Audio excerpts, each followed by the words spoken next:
Hello, welcome back to the Property Pilot. Today we're talking about should you buy property outright or should you buy with a mortgage?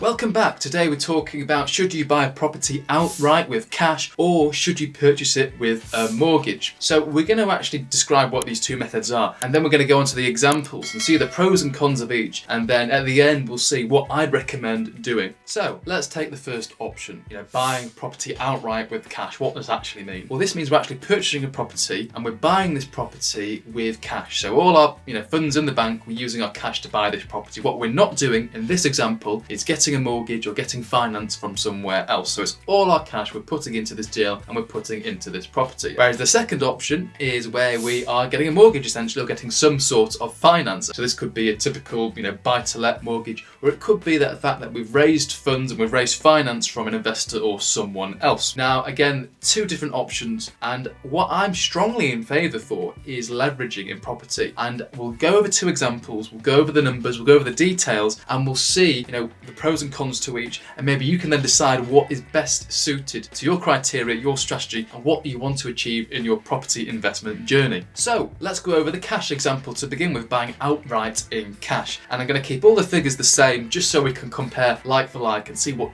kind of returns we can yield on cash against leverage and against financed acquisitions. So cash, let's assume we're buying a property for £100,000. Now what that property is kind of irrelevant for today's example, but it could be a one or two bed back-to-back terrace property, a typical introductory buy-to-let property. So the purchase price is £100,000 of this property. So because there's no mortgage, well, we have to pay the full amount, the full £100,000. Not only do we pay that, but we pay other fees as well. And I've got a really good video, all the costs involved on buy-to-let property. That's the acquisition costs, the ongoing costs, and the exit costs. So I'll link to that video in the description, and you can see a picture of the thumbnail of that video to help you find it. But today's video, we're not going to talk about cost in too much detail, but we're going to compare the cash and the finance option. So I'm getting sidetracked slightly. So the other fees involved with purchasing this property for £100,000 are as follows. Let's say we've got £1,500 for legal fees. Let's say we've got £500 goes towards our mortgage broker, their fee, and we've also got stamp duty. Let's call this £3,000. So if you add all those other fees together, that's £5,000. Add that to the purchase price of £100,000. So we've got a total cash outlay of £105,000.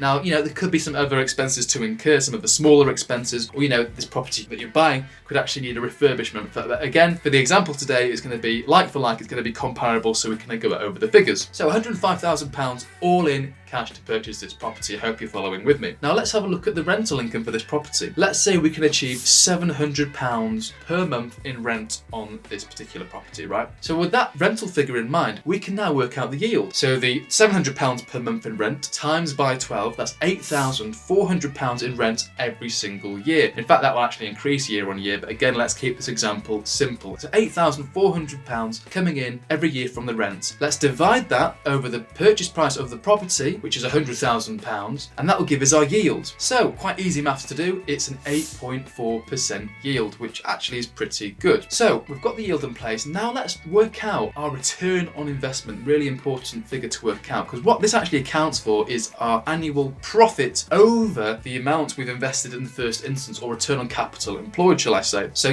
how much are we invested into this property? Well, we've just spoken about that. It's £105,000 in cash, including all the other fees in addition to the purchase price. So let's work out our return on capital employed. Now to do this and to make this realistic, I'm not going to use the £8,400 turnover that this property was going to make, because that's not realistic. There's going to be fees, maintenance issues, things we need to pay out for that is going to reduce this profit. So let's discount that by 10%. So let's take 10% of 8,400, and minus that off our 8,400 rent. So that gives us with £7,560. Now again, for the purpose of today's video, I'm just going to round the numbers off. Let's call it £7,500, and we're forecasting that that's going to be our net profit over the year once we've minused off our maintenance, insurance, and voids and other types of costs. And again, this is assuming that we're managing the property ourselves. So now we've got that net figure, we can work out our return on investment, we can work out our return on capital employed, which is really important. So let's do that calculation now, which is £7,500 over £105,000 is, looking looking at my calculator, 7.1%. So that's our return on capital employed. So the reason why we need this figure is because we actually need to compare both of these examples. So this is the return on capital employed we achieve and we obtain if we put all our own cash in. But actually, can we increase our return by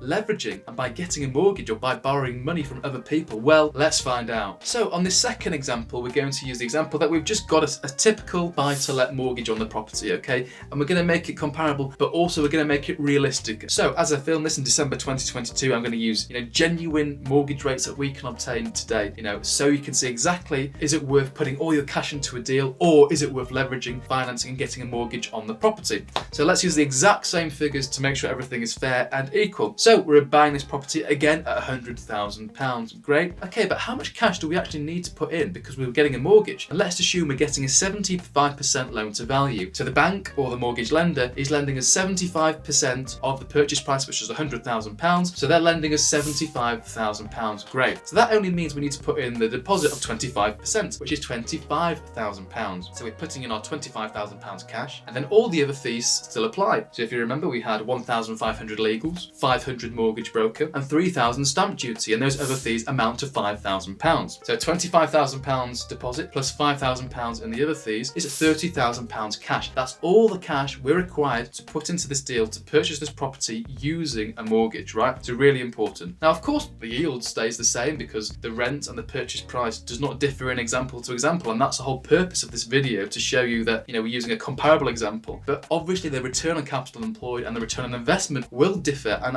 it actually differs quite significantly. And let's do that calculation. So let's work that out. So again, this property is getting £700 per month in rent. That's great. But there's one other cost we've got to think about now, and that's our mortgage. Now, our mortgage, using rates that we can obtain today and limited company buy-to-let rates, which are higher than rates that are in your personal name, let's use a 5.5% interest rate, which is, you can actually get on today's market. So, let's assume we're borrowing £75,000 at a rate of 5.5%. Well, our mortgage payment is going to be roughly, I'm going to round it to make the maths easy, £350 per month. So again, we're going to minus off that 10% of the rents for contingencies for maintenance and other things like that. So again, we want to make this as fair as possible. So 700 in our rent, minus the mortgage 350, minus that 10%, what does that give us? Let's do the maths. So the annual rent is the same, that's £8,400 per month. And again, we're going to minus off 10% for maintenance and contingencies and things of that nature. So let's reduce that to 7,500 as we did in the very last example. Now we need to take off the mortgage costs, which is 350 per month times 12. So that's £4,200 that we need to minus off 7,500, which gives us £3,300. So now we've got this £3,300 net, which is a lot less than what we're getting in the previous example. But, and here's the big but, we're not putting all our cash into this deal. So actually, if let's work out the return on capital employed now, and let's see what that figure actually is. So 3,300 over our cash in the deal, which is £30,000. Well, that gives us a return on capital employed of 11%, right? Well, what would you prefer? I've forgotten what it was. I think it was 7.1% over here. Or would you prefer 11%? I think I know the answer, right? So you can see there's actually a huge difference between these two figures. Now, you may think, oh, Marco, it's only around a 4% difference. It's not actually that much, but it actually is, because if you look at percentage-wise, change over original figure, if it's a 4% difference over the original figure, which is 7, that's huge. That's over a 50% difference in the actual figures themselves. And in 1 or 2 years, this may not mean much. But over 5, 10, 30, 40 years, and that is a huge opportunity cost. So if you're not actually maximizing your return on capital employed, you're actually losing out on huge potential profits over the long run. And this is the secret to fast tracking and to growing a successful property portfolio. You want to maximize your return on capital employed, because actually over the medium to long run, it really ensures that you're maximizing your journey and you can buy as many properties as you can, rather than owning a property outright with cash. And it really limits you with what you can do in terms of growth. Now, in this video, we haven't even yet touched upon capital growth and capital appreciation into our figures. And you kind of guess where I'm going here, and you understand the gist of the videos. Once you actually forecast for capital growth and capital appreciation, and you're leveraging a property, you're not buying cash, these figures actually get better, because not only are you getting a better return on capital in the short short term by renting this property out, but in the long term, you're benefiting from that capital appreciation, but you've only contributed 25% towards the purchase price of this property, but you still benefit from 100% of the capital appreciation. So it's absolutely huge. And this is why I'm, as you can probably guess from these two examples, I'm in favour of obtaining a mortgage and getting finance on properties, providing those rates are good rates and aren't going to be detrimental to your return on capital compared to when investing in cash. So I hope this video really almost persuades you in some respects to buying with finance and buying with a mortgage, because I've had lots of success doing this, and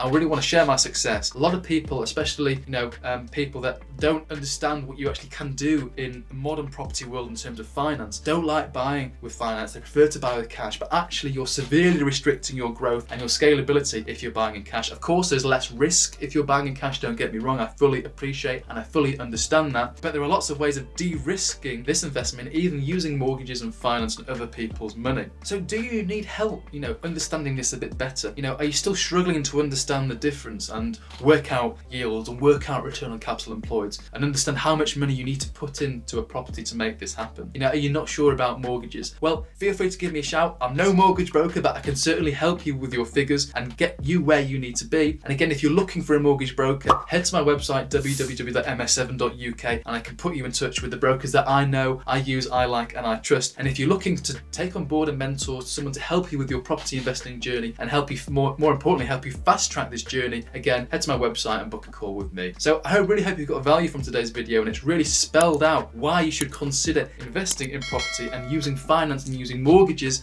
as a way to scale and bolster your income through property. Thanks very much for watching. Goodbye.